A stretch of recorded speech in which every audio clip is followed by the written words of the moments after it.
Good morning and good afternoon. Welcome to another episode of Before Coffee. It is our GoodTues Newsday. This is an episode where we cover all the good news we can find from since last Tuesday. And this week, we've got some stories about water and plants, or I guess technically fungi is not a plant. It's its own thing. Fungi being fun guys. And, of course, some space news and stuff like that. So, let's get into our story. This is Before Coffee, the father and daughter comprehensive news of Planet Earth podcast. We're on the planet Earth. Where we look up our news stories 10 to 15 minutes before we've started. We haven't had any caffeine. We've just rolled out of bed. Even though it's in the middle of the afternoon or the late morning. We're ready to learn to read our stories live on stream. So let's get into good news headline. Today on GoodTues Newsday. World's largest time capsule opens 50 years later. The vision of one man in Nebraska. Taiwan believes it has found the mythical planet 9 of the solar system by searching for its heat instead of its light. And good news on GoodTues Newsday from the United States. A gene therapy reverses deafness in just weeks. And we have identified a fungi that will eat plastic. River Seine reopens to pair swimmers after Olympics century-long ban. And one country has eliminated malaria, according to the World Health Organization. In our culture news, Spain's San Fermin bull running festival begins with firework blasts and looking to free Palestine. And it's National Raspberry Day. So, wait. Not that type of raspberry. Okay. Oh, wait. The raspberry, the thing that grows on a bush, that raspberry. So it's National Raspberry Day, July 8th, 2025, on Before Coffee.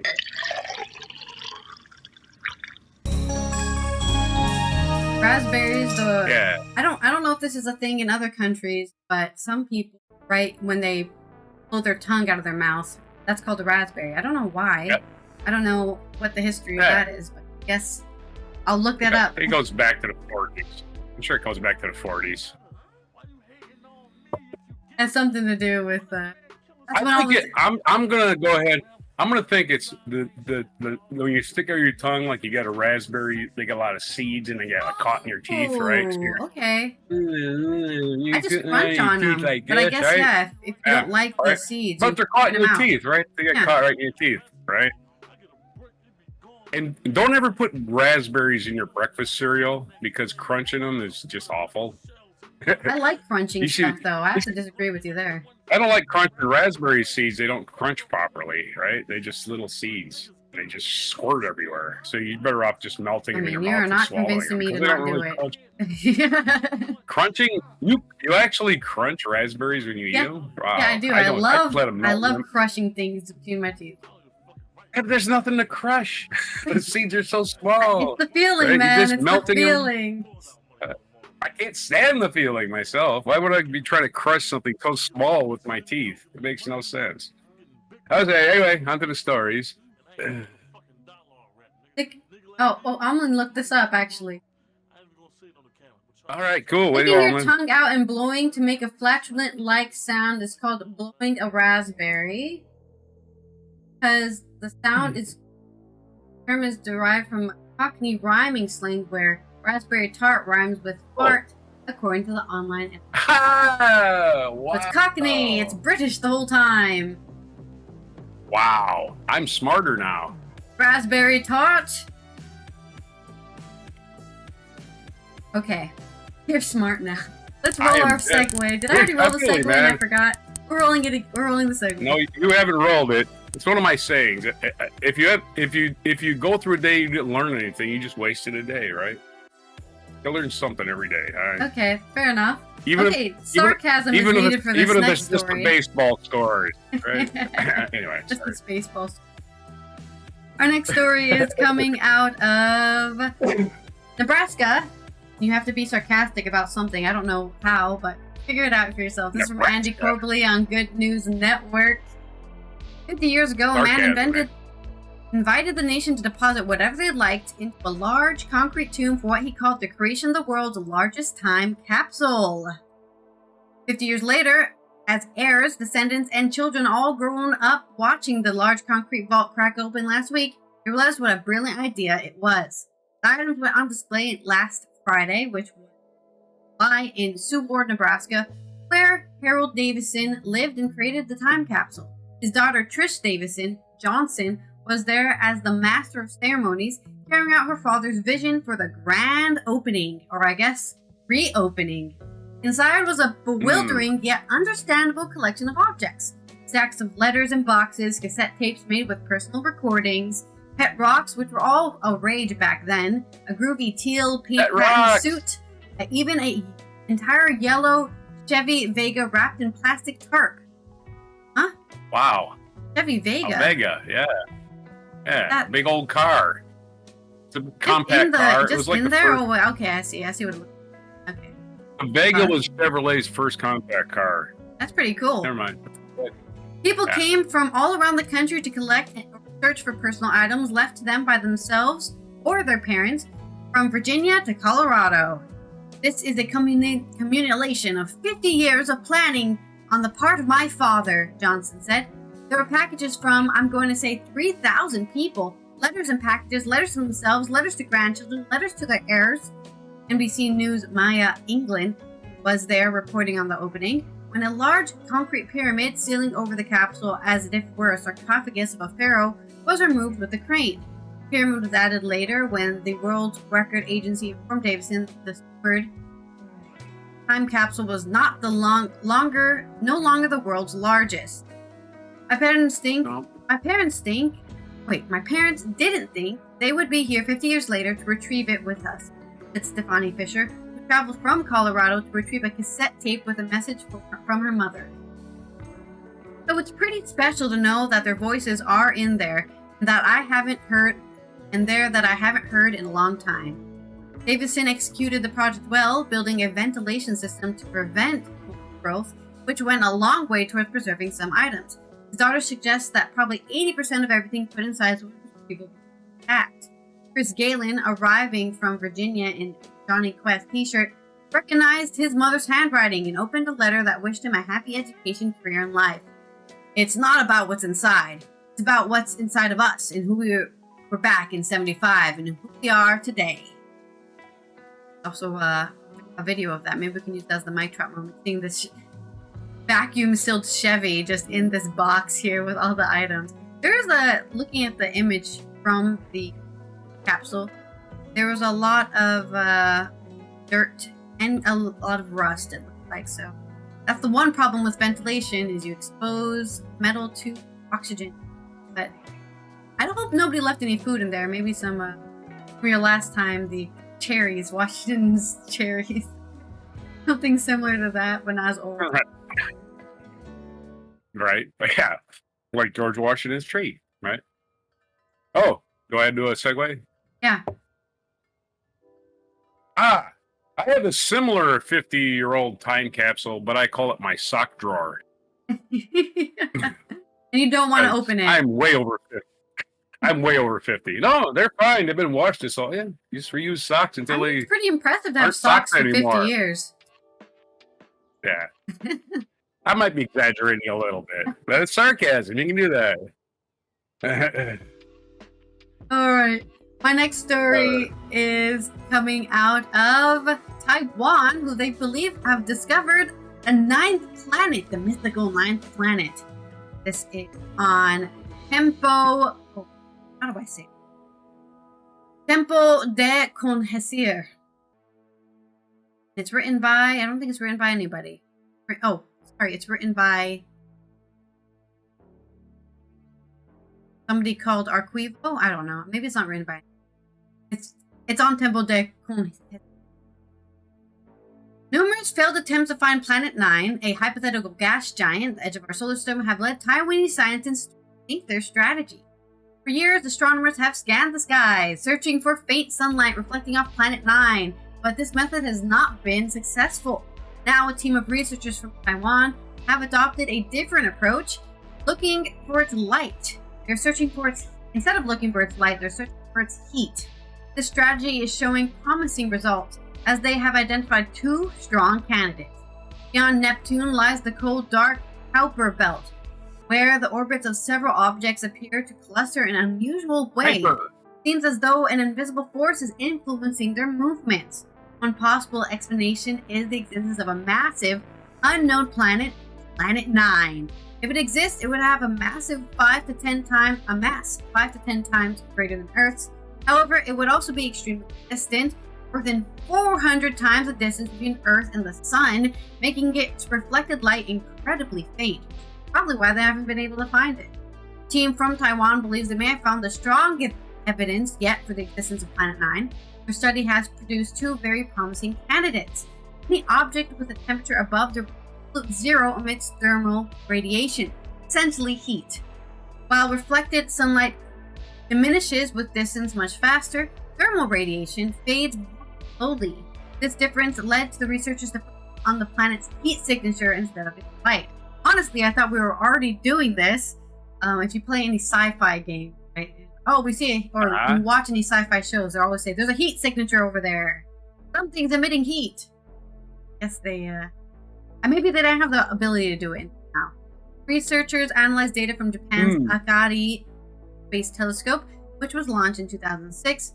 This telescope mapped the sky in far infrared light, making it ideal for detecting the faint thermal glow of distant objects like Planet 9.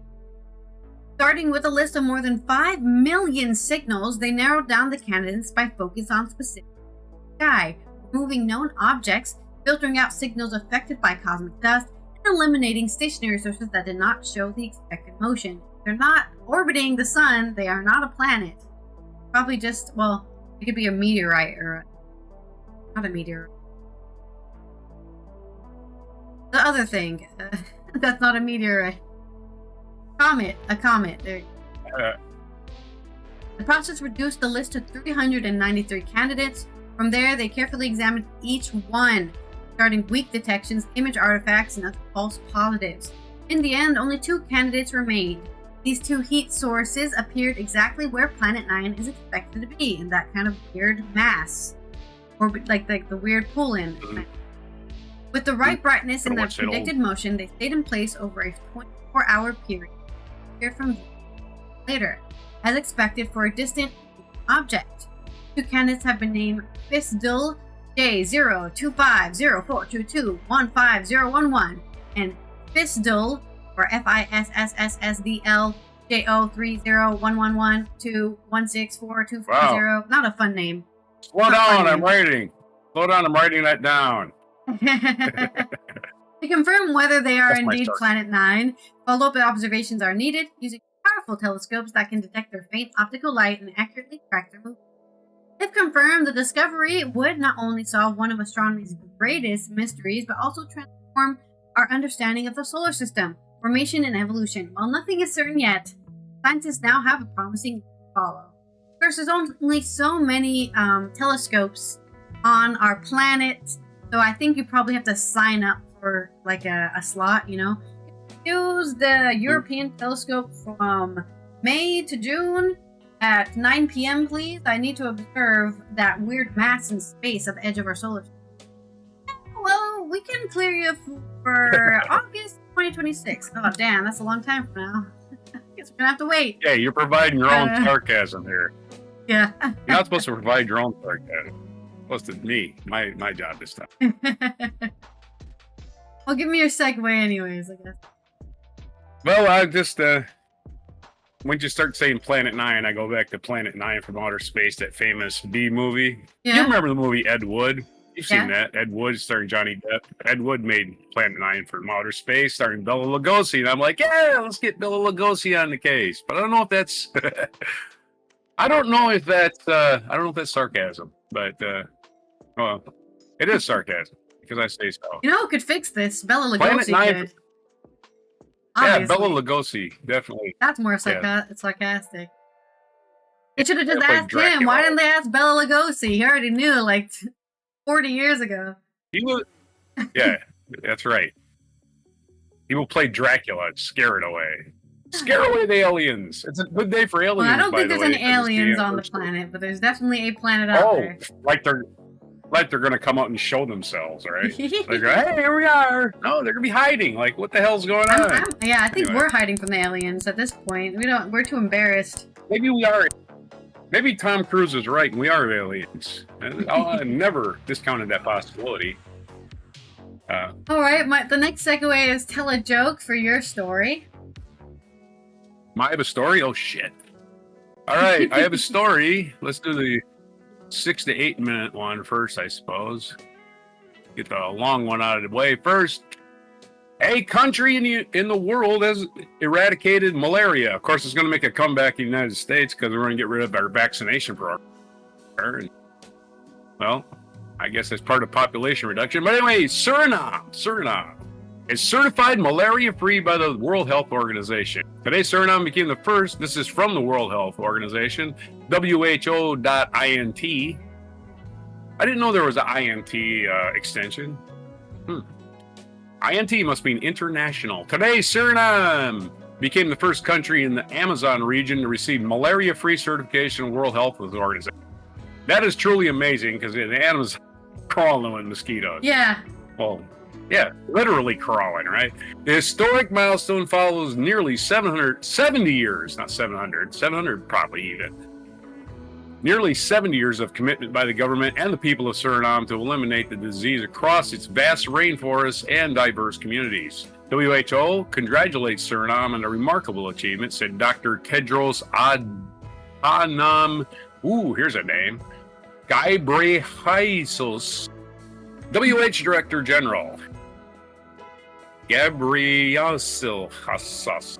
This certification is powerful affirmation of the principle that everyone, regardless of nationality, background, or migration status, deserves universal access to malaria diagnosis and treatment. Suriname's steadfast commitment to the healthy equity serves as an inspiration to all countries striving for a malaria-free future. With today's announcement, a total of 46 countries and 1 territory have been certified as malaria-free by the WHO, including 12 countries in the region of the Americas. I believe the United States is one of those. Not really sure, though. You might want to check again.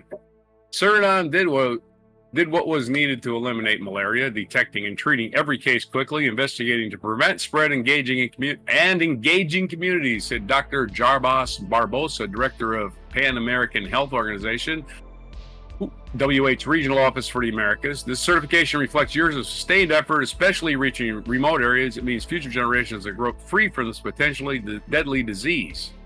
Certification of malaria elimination is granted by WHO when a country has proven beyond reasonable doubt that the chain of indigenous transmission has been interrupted nationwide for at least the previous 3 consecutive years. Dr. Amar Ramadin, Minister of Health of Suriname, stated, being malaria-free means that our population is no longer at risk for malaria. Furthermore, positive effects in our healthcare sector, boost the economy, and enhance tourism. At the same time, we recognize that maintaining the status requires ongoing vigilance. We must continue to take necessary measures to prevent reintroduction of malaria. We are proud that our communities are now protected. We look forward to welcoming more visitors to beautiful Suriname while remaining fully committed to safeguarding those hard-won gains. Suriname's malaria control efforts began in the 1950s in the country's densely populated coastal areas, relying heavily on indoor spraying with the pesticide DDT, which of course killed all your birds, and anti-malarial treatment. And by the 1960s, the coastal areas had become malaria-free, and attention towards the country's forested interior, home to diverse indigenous and tribal communities. Although indoor spraying was successful in coastal areas, its impact was limited to the country's interior due to the prevalence of traditional open-style homes that offered minimal protection against mosquitoes. In 1974, Suriname's primary healthcare service, which recruited and trained healthcare workers from the local communities to provide early diagnosis and treatment. A surge in mining activities, particularly gold mining, which often involves travel between malaria endemic areas, led to increases in malaria, reaching a peak of more than 15,000 cases in 2001, the highest transmission rates of malaria in the Americas. So in 20 years, they've eradicated it. Think of that. Since 2005, the support from the Global Fund with support from the Global Fund to fight AIDS, tuberculosis, and malaria, the capacity to provide diagnosis was greatly expanded with both improvements in microscopy and the use of rapid diagnostic tests, particularly among mobile groups. Mobile groups meaning, people that move, not cell phone people. I did that for myself because it was a weird sentence. Artemisinin-based treatments with a primaquine were introduced in Suriname and neighboring countries through WHO-led studies under the Amazon Malaria Initiative, AMI-RAB-REDA, that's a big old long acronym, supported by the United States. Preventing among high-risk groups was also strengthened through the distribution of insecticide-treated nets funded by the Global Fund.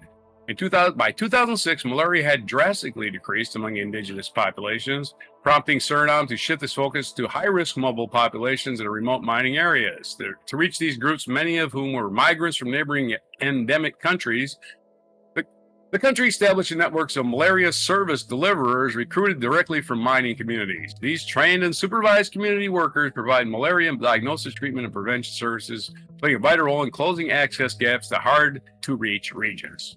Through ensuring universal access to diagnosis and treatment, regardless of legal status. Yeah, you're illegal. We're not going to take care of that's what we do in the United States. Well, you've got a highly contagious disease, but you're legal, so we're just going to put you in jail with a bunch of people. You can give it to everyone else. That's exactly what we do in the United States because we're entering the dark ages, in the age of stupid. Anyway. Back to the story. Through ensuring universal access to diagnosis and treatment, regardless of legal status, deploying an extensive network of community health workers, implementing nationwide malaria screening, including at border crossings, Suriname successfully eliminated malaria. That's locally transmitted case of Plasmodium falciparum malaria was recorded in 2018, followed by the final Plasmodium vivax case in 2021. So it's been 4 years. The government of Suriname has shown a strong commitment to malaria elimination, including through the National Malaria Elimination Task Force Malaria Program, Malaria Elimination Fund, and cross-border collaboration with Brazil, Guyana, and French Guiana. For many years, PAHO, which was the acronym for some of this stuff, and that's the Pan American Health Organization, PAHO, and the World Health Organization, with the strong support of the U.S. government, has provided technical cooperation through Suriname's anti-malaria campaign. Since 2016, Suriname has also participated in the Elimination 2025 initiative, a group of countries identified by WHO as having the potential to eliminate malaria by this year. The success in Suriname is demonstration that malaria elimination is possible in challenging contexts in the Amazon basin and the tropical continental country. The country's malaria-free certification plays a critical role in advancing PAHO's disease elimination initiative, which aims to eliminate more than 30 communicable diseases, including malaria, in countries of the Americas in 5 years by 2030. All right, so there's your story. Congratulations, Suriname. That's right. It just didn't happen. Didn't wish it away. Didn't pray it away. They went and did something up, right? I just sit there. Oh, what can we do? We can't do nothing. That's what losers are. That's loser talk. Get out there and work. Where's your segue? What's a mosquito's favorite sport? Skiing. Squash. Oh no. Well, I need the you just died. I just need the you just died sound for that. You literally just died. Jesus. Wouldn't that be its least favorite sport? Squash? Well, they like getting squashed all the time. That's like it, right? I don't know. Constantly. They're little suckers, though. All right, let's roll our next segue for my story. You hear about the dwarf vampire? No. Little sucker, about this big.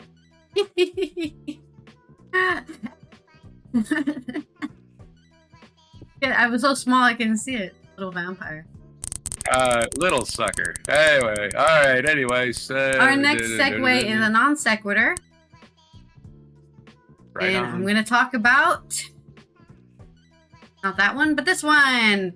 Paris has finally opened up its river, even though they kind of missed a bit during the Olympics. They still continue to clean it up. Now, people hopefully can safely swim in Paris. I don't know why you'd want to do that, but it's open. What's my segue? Sorry, Your segue is a non sequitur. Oh, okay. I wasn't paying attention. This is on Al Jazeera from. Always on the bottom, I think. The source is news agency, so everyone's just reporting on this story. Bathing sites will be located near the French capital's Notre Dame Cathedral and the Eiffel Tower in eastern Paris. The iconic River Seine, or is it Seine? The River Seine has reopened to swimmers in Paris, allowing people to take a dip in French capital's waterway for the first time in at least a century after a more than €1 billion cleanup project that made it suitable for Olympic competition last year. Okay, so suitable for Olympians, but they were like, we don't want just anyone swimming in it just yet because you guys might actually just do us. I got a disease from swimming in the Seine. You're gonna pay my bills. I think it's a shorty Seine, not Seine, but anyway. Seine? I think it's Seine, yeah. Seine. I'm not sure. I'm not good at French. After a dozen people arrived ahead of the 8 a.m. opening last Saturday on the 5th of July, the Bras-Madi zone in the city's historic center, diving into the water for a long-awaited moment under the watchful eyes of lifeguards wearing fluorescent yellow t-shirts and whistles. Oh no. Oh no. This is definitely like we didn't want to get sued. Because obviously, right, I live in a place with tons of canals. You know, the Netherlands is full of water everywhere. You will never catch somebody lifeguarding in the canal. It's just part of the growing up here. It's just part of the culture here. You don't use your brain, you know, and don't drown, obviously. But I think people are basically fish. They learn to swim as babies. But because Paris is such a popular city, I think full of all sorts of people from different places, such tourists, right? They're like, we are not getting sued for somebody drowning in the river. Hell nah. Put a lifeguard out there, give them a wage, and put buoys around the area so they know if they pass this, they can't pass. This is the swimming area, right? You can't pass this point.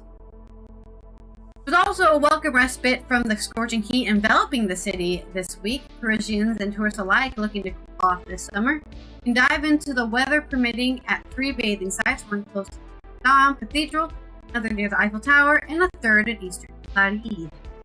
Swimming zones are equipped with changing rooms, showers, and beach-style furniture, offering a space for 150 to 300 swimmers.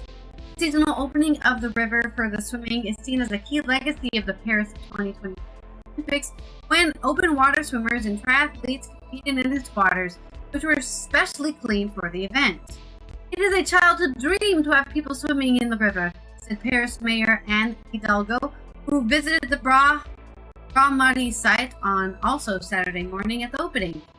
But officials warned swimmers of potential dangers, including strong currents, boat traffic, and an average depth of 3.5 meters or 11 feet. Ooh, that's scary. As a short person, I never like the deep end water because I guess I just like having my feet on the ground. I like having my feet on the ground. Right. The Seine remains a dangerous environment, said local official Elise Davier earlier this week. To mitigate the risks, lifeguards will assess visitors' swimming abilities before allowing them independent access. Oh my god. Do you even swim? We are not getting sued because you drowned and you never took a swimming lesson. This is so French! Putting like red tape around it. Saying, where's your license to swim? Well, a decree issued in late June introduced fines for anyone swimming outside the designated area. Hey guys, instead of raising the taxes, I've discovered a new way to make more money for Paris. We'll open up the river and then fine people for not being able to swim. That's ridiculous. The promise to lift the swimming ban dates back to 1988 when the mayor of Paris, and future President Jacques Chirac first advocated for its reversal about 65 years after the practice was banned in 1903. One of my predecessors, Chirac, the mayor of Paris, dreamed of the Seine where everyone could swim, President Emmanuel Macron wrote on Twitter, describing the move as the result of a collective effort and a movement of pride for France. L'un de mes prédécesseurs, alors Marie de Paris, a rêvé d'une Seine où chacun parut nager. I don't know how to say it. I don't know French. I apologize. I'm gonna stop. Ahead of the Olympic Games, authorities invested approximately 1.4 billion euros, $1.6 billion, to improve the river's water quality. Since then, work carried out upstream, including 2,000 new connections to the sewage system, promising even better water quality with an unappetizing catch. On rainy days, the mid-19th century Parisian sewage system often overflows, causing rain and wastewater to pour into the river. Flags will inform bathers about pollution water every day, and if it rains, the sites will likely close the day after, said Paris city officials Pierre Rabadon. The presence of a fecal bacteria, Escherichia coli or E. coli, and enterococcus in the Seine be assessed daily using live sensors and samples. Varying weather conditions will be a critical factor. Swimmers may be in luck this year, though. The temperature is predicted to be drier than the record rainfall during the games, which had led the cancellation of 6 of the 11 competitions in the river. With a record-breaking heat hitting Europe, including France's second record being in 1900s, authorities said they expected Parisians to embrace the relief of a refreshing swim. Some skepticism about water quality remains, however. Dan Angelescu, founder and CEO of Fluidion, a Paris and Los Angeles-based water monitoring tech company, has routinely and independently tested bacterial levels in the river for several years. Despite being in line with current regulations, the official water testing methodology has limitations and undercounts the bacteria, he said. That's right, in some places you can have some bacteria that can get into your bloodstream and go into your brain and kill you. It's actually very scary, and the warmer the water, the more dangerous. You actually want the water to be as colder because this bacteria loves warm water. What we see is that the water quality in the Seine is highly variable, Angelescu said. There are only a few days in swimming season where I would say water quality is acceptable. Some Parisians are also hesitant about the idea. I mean, the thing's been blocked off for 100 years. I think you're allowed to be skeptical. There's a reason that you've been banned to swim there for 100 years. Feeling is often reinforced by the water's murky color, floating litter, and multiple tourist boats in some places. Hidalgo, an inaugural swim last year, said the cleaning up of the river for the Olympics was not the final goal, but part of a broader effort to adapt the city to climate change and enhance quality of life. Yeah, you want to clean that river because soon that might be the only access of water you got. You have to start drinking water out of the river. Right. The swimming pools will be open free. Your own water. Swimming spots will be open for free until August 31st at its scheduled times to anyone with a minimum age of 10 or 14 years, depending on the location. So, if children can go swimming, but if you're too young, you gotta go find yourself indoor. Probably somewhere, or maybe they have outdoor swimming. I have no idea. I don't know what it is about Europe, but I never think of it as a swimming destination. Even though obviously you have the Mediterranean, which is in Europe. Mediterranean countries swim there. Oh, I'm just weird like that. Mm-hmm. Non sequitur, please. Non sequitur. You're talking about French as being you couldn't speak French. It reminded me. This is a total non sequitur. I think the reason French is called a romance language is you can say just about anything in French and it sounds good. Like, yeah. If a French girl called me a steaming pile of crap, I would probably think, hey, she's hitting on me. You know, I think that's why I call it. In my something you're used to, right? Yeah. Yeah. It's like it's amazing how you give somebody something and you attach a bunch of strings to it. So you can make money off it later, right? It's like, that's what I'm saying. That's what it sounds like to me. It's free to swim now, but it might not be free to swim later. Do you have your river swimming pass along that's tied in with your Metro card so that you can, and your TV license. You want this chocolate bar? You can have this chocolate bar, but if you crunch it one time, I'm going to take out all your teeth. And you can't eat it. So there you go. I don't know. Just, to me, it's like, whatever. Whatever, man. Freedom's not free, and there's an example of it. Yes, I don't know. For now, anyways, it's free. Until August. And then they're going to punish you for getting sick. My favorite thing, too. They're going to fine you for getting sick. All right. Spin this thing. I did send you a video. I'm spinning it twice because I got to tell a joke again. Oh no, and now we got non sequitur. I wonder if it's going to repeat the same thing a third time. Non sequitur. You got 2 non sequiturs. We'll do the Spore and Peace story first because of the, the bad pun. It's from positive.news from Robin Eveli. Spore and Peace. Fungi power a quiet revolution in nappy waste. Nappy waste. Nappy. I think this is a British word, nappy, right? I'm not sure what nappy is a word for a diaper. Nappy to me means curly hair. And I'm but also a lot of Black Americans use nappy for their hair. Right. Because it gets all kind of tangled and scruffy looking when you sleep, so it's nappy hair. So like you just took a nap and woke up. British article, so they call, I guess, disposable diapers nappies. There you go. I didn't know that. We're going to go to the water closet today. Talk British. The US-based biofirm. That sounds more Australian, doesn't it? That sounds a little bit Australian. The US biotech firm has developed a plastic-eating fungi, offered an eco-friendly solution to tackle the global nappy waste crisis. I can do my John Cleese impersonation. That's how I do my British, The plastic-munching fungi could provide a powerful ally in tackling one of parenting's muckiest problem, disposable nappies or diapers. Some 250 million single-use worldwide are tossed away every day, according to figures. They've made them more biodegradable recently, but they still last for centuries. They can take centuries to break down while leaching microplastics and chemicals into the ground. That's an ad. Now, U.S.-based biotech firm Hyro Technologies is hoping to wipe out the waste with a nappy that is gentle on both babies and the planet by using fungi to turn soft plastics into soil. It's literally in mushrooms' DNA to break down complex carbon materials, explains Hyro's Finnish co-author Tero Isokapila. They already break down lignin, a natural glue-like substance found in cell walls of plants, which is a similar carbon backbone to plastics. We've simply retrained them to do what they already kind of knew how to do. A lot of pictures in this one. Picture.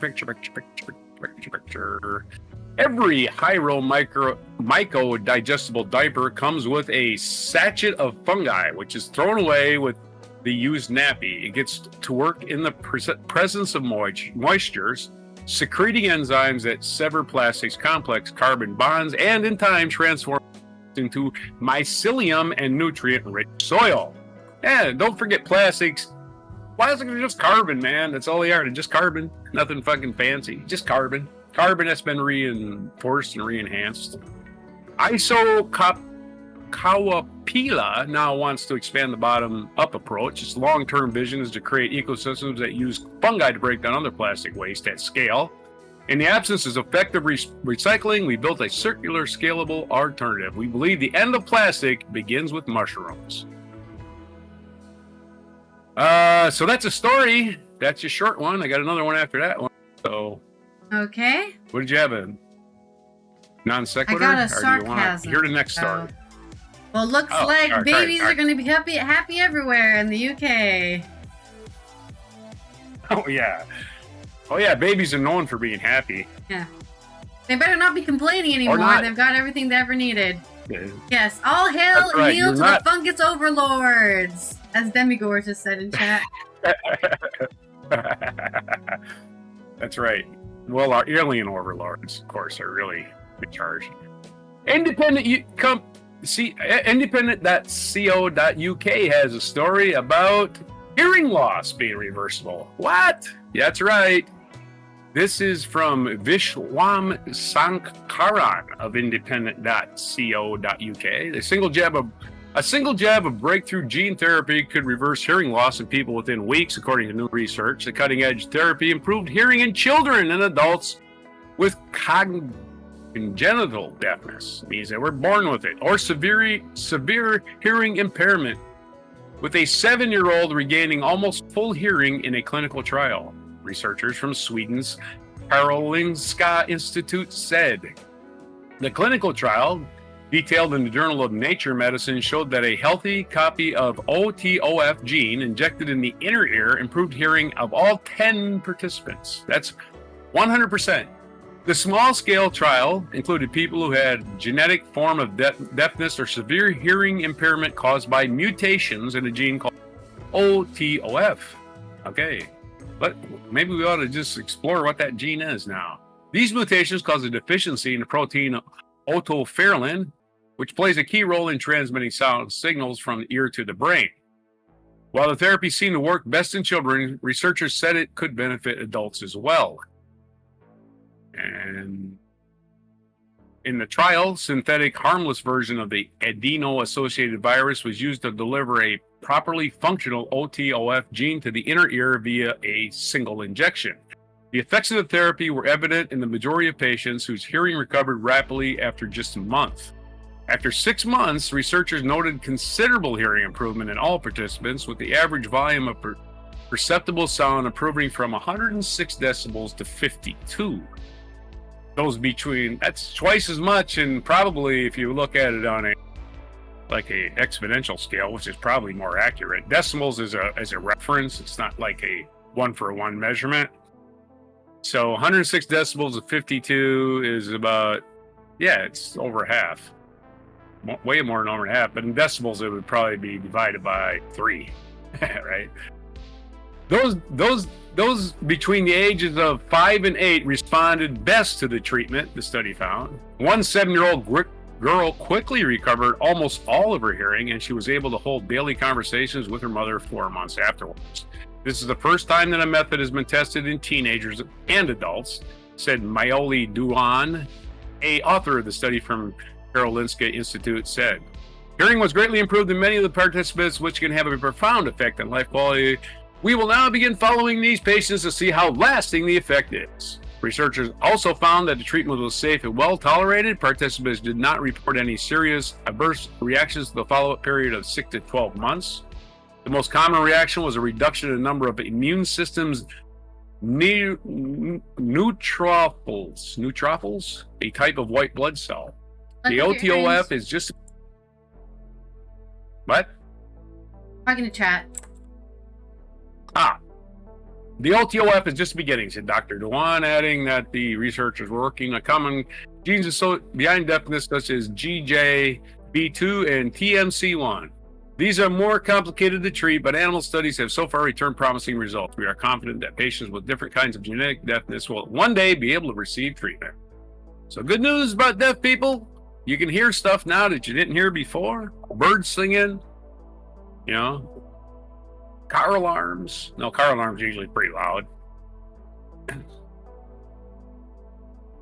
There's your story. Okay. Yeah. Oh, great. Let's continue hearing our neighbors having sex too late in the middle of the night. Oh, yeah. The banging on the walls. Now even people who were previously losing their hearing can hear that too. Thanks, Karen. Wow. I killed him. You made me I killed laugh. him with another Thank joke, you. a sarcastic joke. Yeah. Sometimes you just wish you were deaf, right? Yeah, that case. I definitely. All right, let's roll another wheel here for our culture segment. It's a haiku. Write me a haiku. Haiku. Gotta get a pen. We are going to talk about, which has already begun on Sunday, but it's still going now. Where is it? Here it is. The San Fermin Bull Running Festival in Spain. And we're going to look at what's happened so far in the festival. I think 3 days in now we're in. This is from Jesus Maturana on Your News Culture. 9-day festival is famed for its encierros, or bull runs, which starting on yesterday, the 7th of July, will see thousands of people sprinting to avoid 6 bulls charging along a winding cobblestone route to the city's brink. Tens of thousands of revelers packed in the main square in Pamplona in northern Spain on the 6th of July to celebrate the San Fermin Bull Running Festival kicked off. This year's edition officially began with the Tupanazo firework blast, symbolic tradition dating back to the early 20th century, this time dedicated to the Palestinian cause. Diana Carat, Lidon Soriano, and Eduardo Ibero were in charge of giving the Tupinazo fireworks by the Yala Nafarro platform, the chosen platform from Navarre, which brings together 225 collectives, more than 1,700 people, fight against genocide and occupation and for free Palestine. Pamplanoneses, Viva San Fermin! Irun Darak Gora Sa Fermin was the chant, followed by that of Free Palestine, Long Live Free Palestine, which they proclaimed before launching the Tupinazo. Sorry, my Spanish is terrible today. Pamplona's mayor, Deba Acerion, has previously described the fiestas as marvelous madness. Acerion said that the choice of the Yala Nafarroa for this year's Inazo, Pamplona, even at the sweetest time of the year, does not forget. In other parts of the world, a real genocide is taking place. Nearly everyone, including the throngs of foreign tourists, came to the event was dressed in the traditional garb of white trousers and white shirt with a red sash and neckerchief. More than 25,000 people gathered in the streets of Pamplona to experience the historic moment, with more than 14,000 gathered specifically in Plaza del Ayuntamiento. The atmosphere was described as indescribable. Well, you just described it, didn't ya? By witnesses present, while the sea of red handkerchiefs fluttered in the wind after the rocket was fired. Pamplona pyrotechnician Andrea Lopez Lana was, for the 7th consecutive year, technically responsible for the Tupinazo through her company Pyrotechnia Fiesta rocket, which contained 20 grams of gunpowder, sounded punctually from the balcony of the town hall, a tradition that has been maintained since 1941 when it was moved from Plaza de Castillo. Despite the indefinite strike called by Pamplona's local urban transport company, 70% minimum service operated without incident, guaranteeing the mobility of those attending the event. The local police had set up security filters from 10 local time in the 5 streets leading to the square, checking that no one was carrying dangerous objects such as glass bottles or umbrellas. No, not umbrellas! I think there's more dangerous thing than an umbrella. The National Police have stated that they have reinforced the Pamplona detachment for the San Fermin's 2025 with over 1,000 officers. Polizia Nacional. The City Council has previously announced an increase in street vigilance during the afternoons and evenings of the fiestas and implemented a novelty alert button on city buses. After the Tupinazo, the city was immediately immersed in the festive program at around 13:30 local time, or 1 p.m. half one local time. Folklore festival began in the Plaza de los Fieros with performances by 14 traditional dance groups, including Amayur, Ardanceta, Basakites, and Dan TX Aldi. Dan TX Aldi, that's not his name. That's how I'm pronouncing it now. That can't be his name.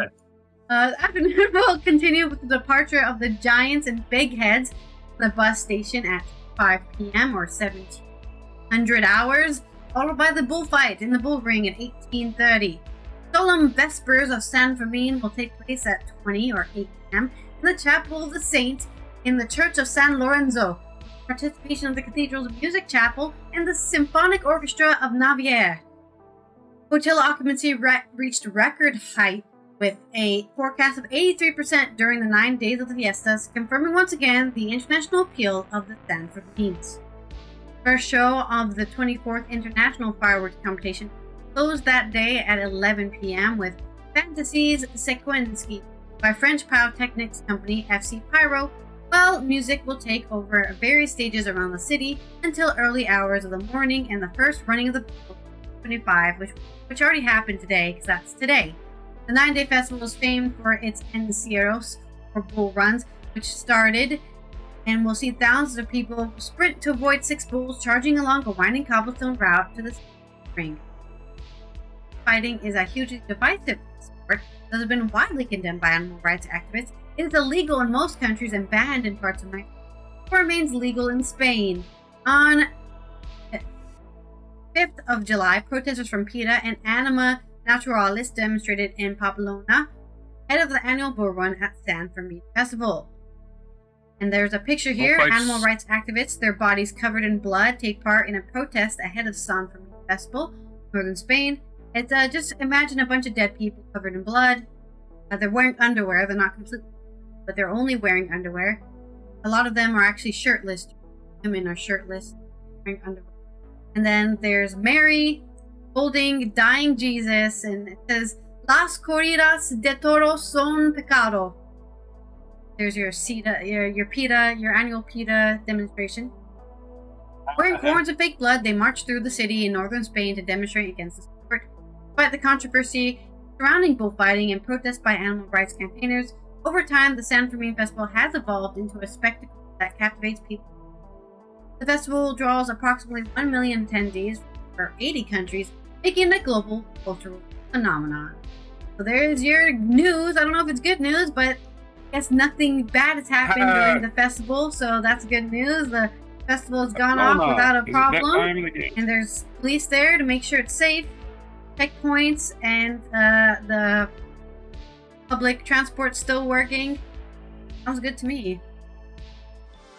Yeah, at least they got free healthcare, right? Haiku! Running of the bulls. Dozens of tourists trampled. A stomping good time. Stomping good time. Good one. Yeah. I just want to applaud the poem. Because for me, those are... Yeah, it's always... impressive. Yeah. There's a degree of creativeness that has to take place in any of these, right? You can't just spill out some crap from the internet usually, right? All right, Definitely so we'll get to this day in history. Definitely, being sarcastic is a little easier. Reminds me of a song for this day in history. Did you have a mic drop moment? Sarcasm. I do have a mic drop moment, and I sent it to you. Okay, and go on with this day in history. Right. This day in history, which is what your mic drop moment has to do with. 1815, Louis the 13th. We're not really going back that far. We're going back to Paris in 1815. As Louis the 18th, sorry, not Louis the 13th, but 18, there was 18 Louis. Louis the 18th returned to Paris following the 100 Days. Of course, what happened was Napoleon was packing. That's what happened. Set packing. France had a king again. Congratulations, France. You can get back to being whatever the hell you were before. 1833, the Treaty of Fungi, which I definitely didn't pronounce right, a defensive alliance between the Ottoman Empire and Russia, was signed at the village of Fungi near Istanbul. So the Ottoman empires and the Turks got together and said, hey, we're this thing here in 1833. 1889, John L. Sullivan beat Jake Gilrain in 75 rounds to defend his title in the last heavyweight championship bout held under London Prize King rules. I guess London Prize King rules was probably fight until one of you drops. Because 75 rounds, I don't know if I can raise my arms after 5 rounds. 1889, journalist Charles Henry Dow published the first issue of the Wall Street Journal. And 1896, William Jennings Bryan delivered his Cross of Gold speech at the Democratic National Convention in Chicago. He was one of your brilliant orators. I don't know what the Cross of Gold was about, but I'm sure it was really, really, really good speech because, hey, it made history. 1906, Philip Johnson, an architect and critic known for his promotion of the international style and for his role in defining postmodernism architecture, was born in Cleveland, Ohio. Happy birthday, Philip Johnson. 1947, the subject of our mic drop. A local newspaper erroneously reported a flying saucer had been recovered near Roswell, New Mexico. Although that claim was quickly refuted by authorities, the Roswell incident eventually became the center of conspiracy theory involving UFOs and extraterrestrials. And it was basically just a weather balloon, but the government would rather have you believe it was UFOs because that's a great cover story. The government will never, ever correct your freaking conspiracies because it keeps them from telling you the real truth. Why would they tell you the real truth? It's a secret. There's a reason they keep secrets. Believe it or not, the government is allowed to keep secrets whether you like it or not. Get used to it. You probably should be. 1950, Douglas MacArthur was appointed commander of United Nations forces in the Korean War, one of the most incompetent generals in the history of the world. Got a reputation based solely on the Philippines in World War II, right? But he's the one that allowed the entire his entire airfield to be decimated. He left his aircraft out on the airfield after Pearl Harbor. After he knew the Japanese had attacked Pearl Harbor and bombed all of the aircraft on the ground, and the only ones that survived were the ones out at sea, Douglas MacArthur did not hide his aircraft from the Japanese. He just let them bomb the aircraft on the ground. And then he left Philippines and said, I will return. And then the Bataan Death March happened. And Douglas MacArthur's probably responsible for 1 million people dying. So yeah, he was a terrible general. I don't know why he's so famous for being a good general. He was terrible. He was awful.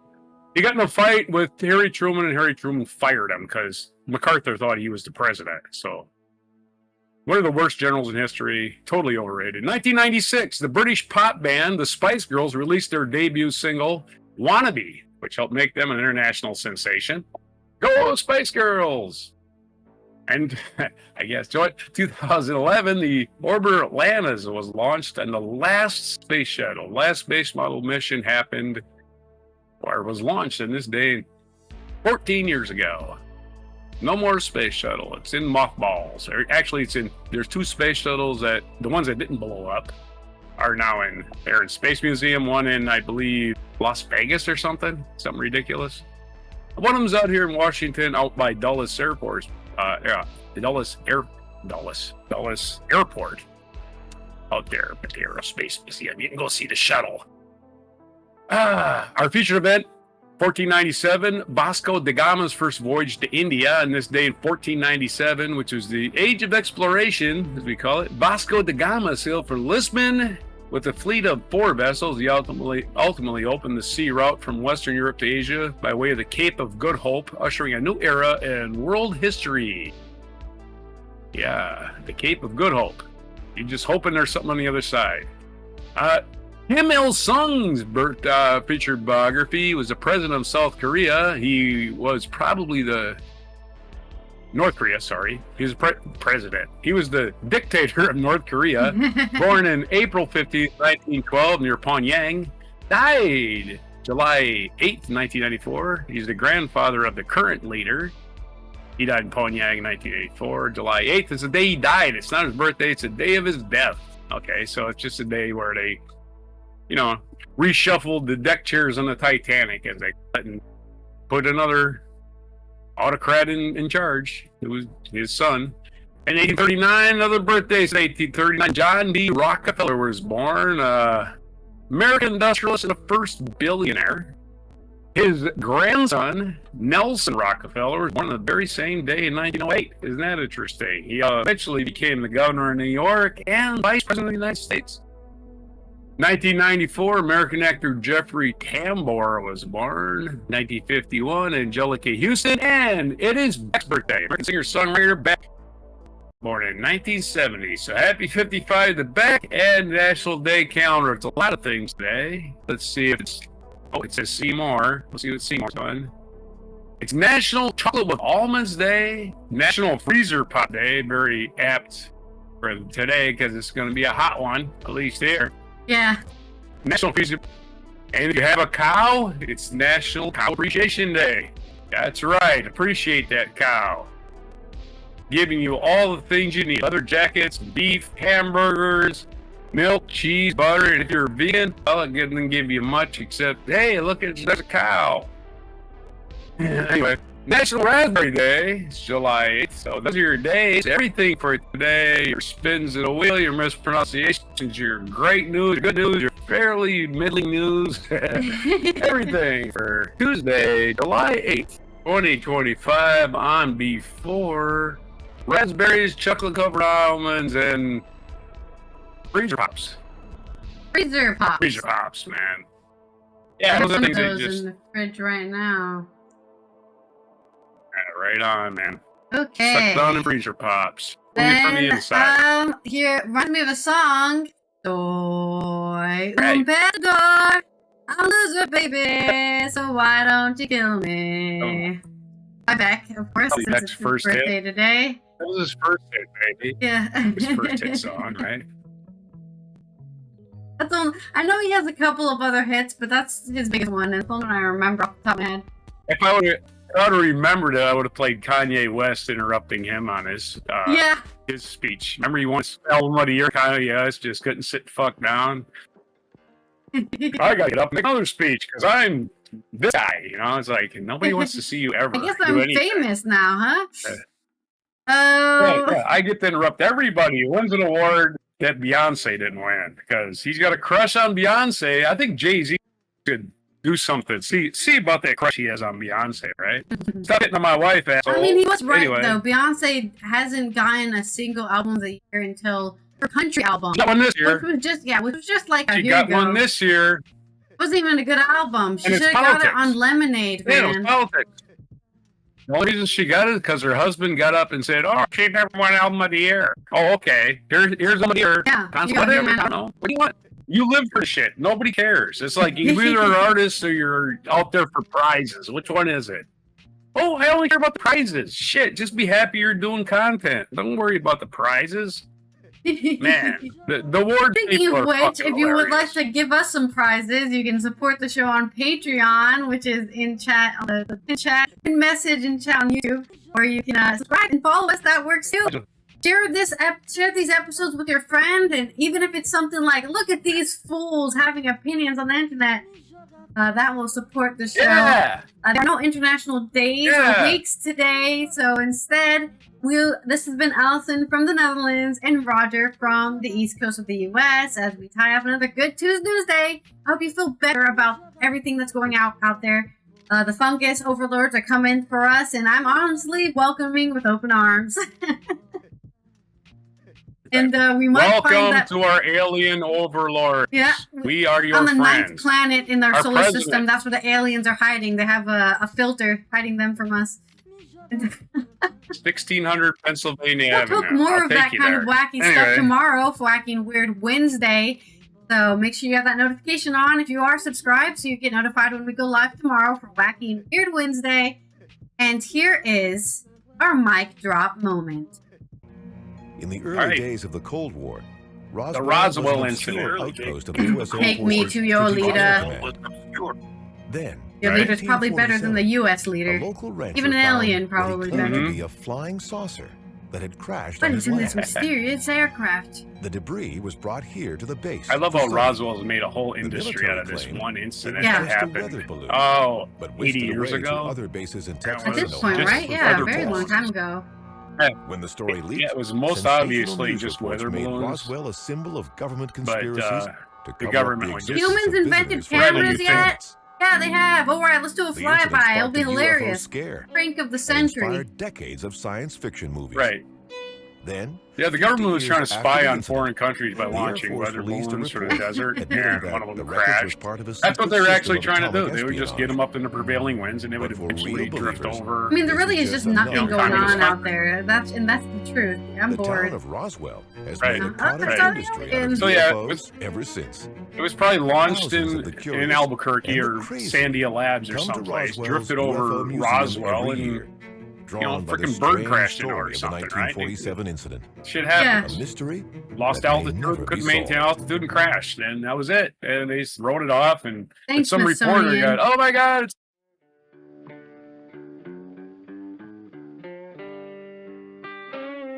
Be sure to hit the like, subscribe, and notify buttons, and follow our other channels, Toxic Alley, History of Gravy, and Scratchy Old Records.